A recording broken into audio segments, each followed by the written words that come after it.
riuscivo a aprire la versa della bottiglia, un video di un'ora e mezza che non so più.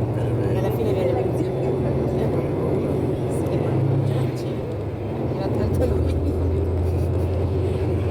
Cioè, tutti che si No, caldissimo. vabbè. Ci sta.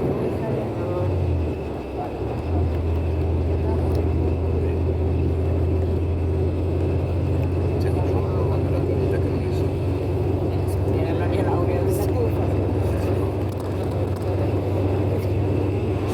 Cosa si sono grazie a voi e Sono contento di fare.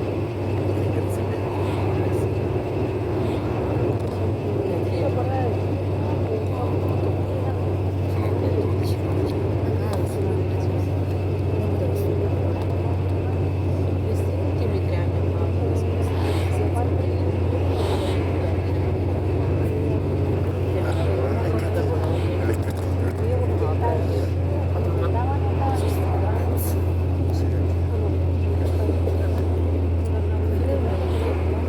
Le sono uscita dalla mia piccola bolla per essere a Bonn, da una città meravigliosa che ora sono di casa.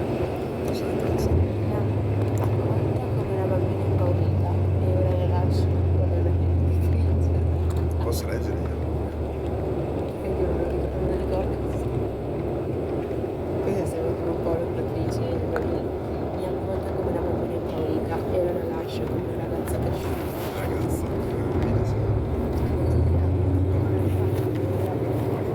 Più consapevole di quella che sono. Più consapevole. Giovane donna di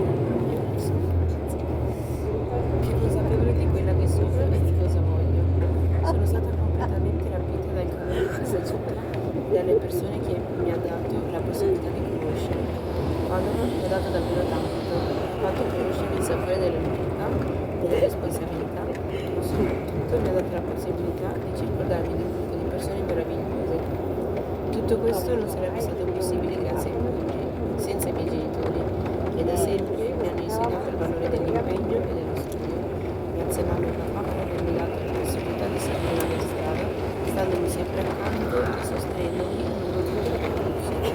Grazie per avermi la possibilità di inseguire i miei sogni e non ascoltarli.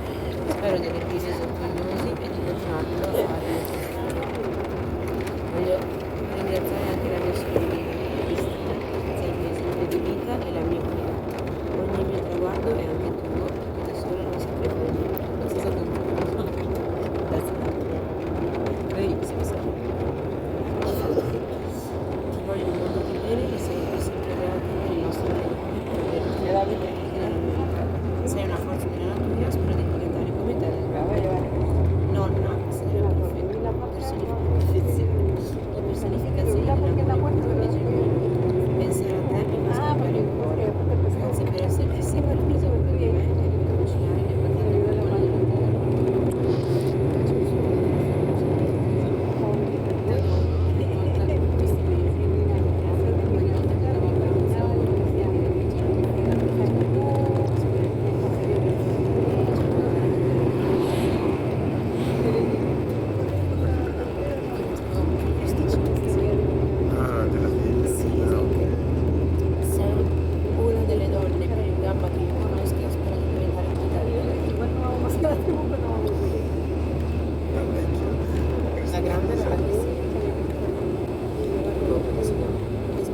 facciano